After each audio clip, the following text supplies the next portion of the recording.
This is one of the homework questions that you'll find in section 12.2, and it's a question that has to do with a frequency polygon.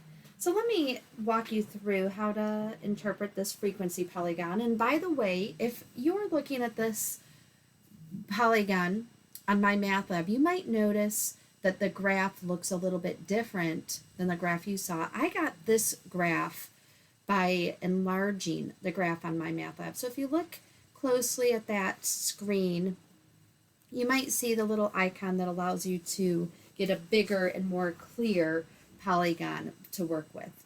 So if you do have a smaller computer screen that you're reading from, you may find that helpful. How many people sent 5 email messages? The first step to answering questions about this frequency polygon is to understand what the graph is giving us. So I can see from the title here at the top that the graph is telling us the number of email messages that were sent per day.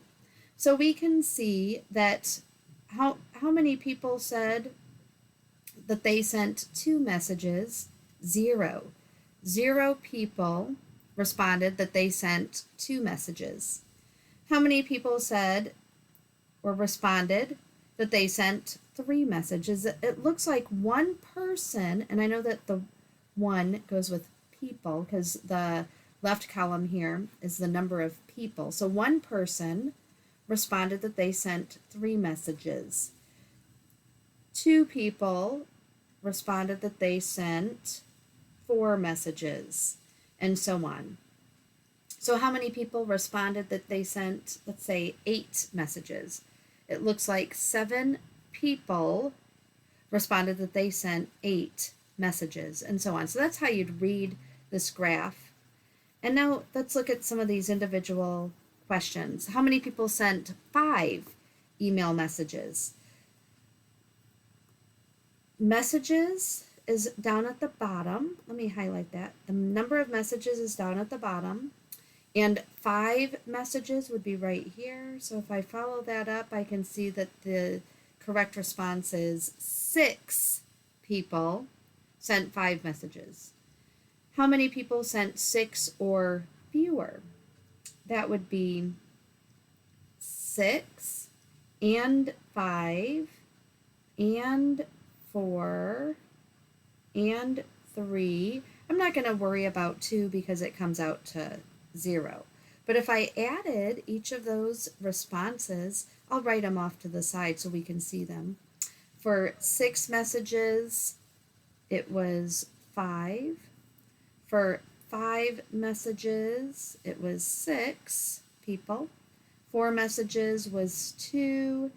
3 messages was 1. And again, for 2 messages, it was 0. So we don't really need to worry about that. If I add that up, 6 plus 5 plus 2 plus 1, 11, 12, 13, it looks like a total of 14. You might also find this easiest from the frequency distribution that I've drawn to the left. So where I've called out the number of messages and the number of people, I've just translated the information from the polygon to the distribution. So from the frequency polygon, I've translated that information over to this frequency distribution. And so if we're looking for how many people sent 6 or fewer messages, that would be this group. So the 5 plus 6 plus 2 plus 1. So you could do this either way. But either way, you should get the same answer of 6 or fewer messages was 14. 5 messages, oh, I'm sorry, I wrote that in the wrong place, didn't I? 5 messages, we said this earlier, that 5 messages was 6 people.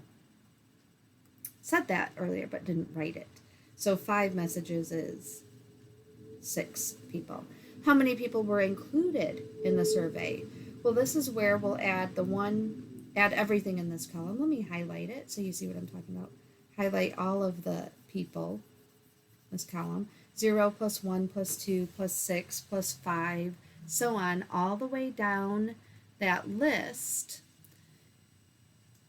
And that will give us a total response of 28 people. There were 28 people included in this survey.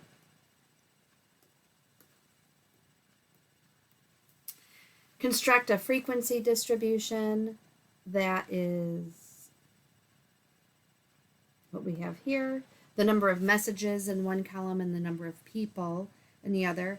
Again, all I've done is I've read each data point. So 2 messages, 0 people. 3 messages, 1 person. 4 messages, 2 people, and so on. I've just read the data and copied it over.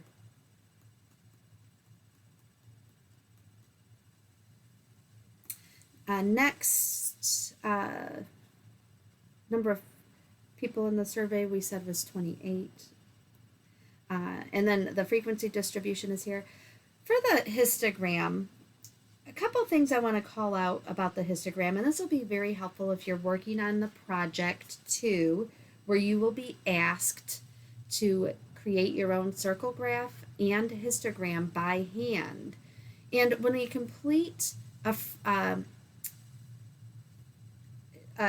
histogram, when you draw a histogram, a couple things you want to keep in mind is, one, you need to make sure that each of the different bars in your histogram are the same width.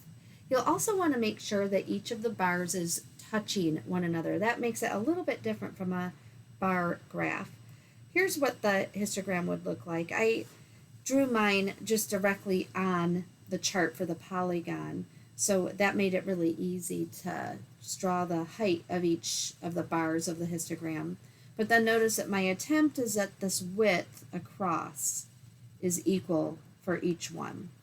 When you're doing this on paper with a pencil, you could easily use a ruler to make sure that width is correct.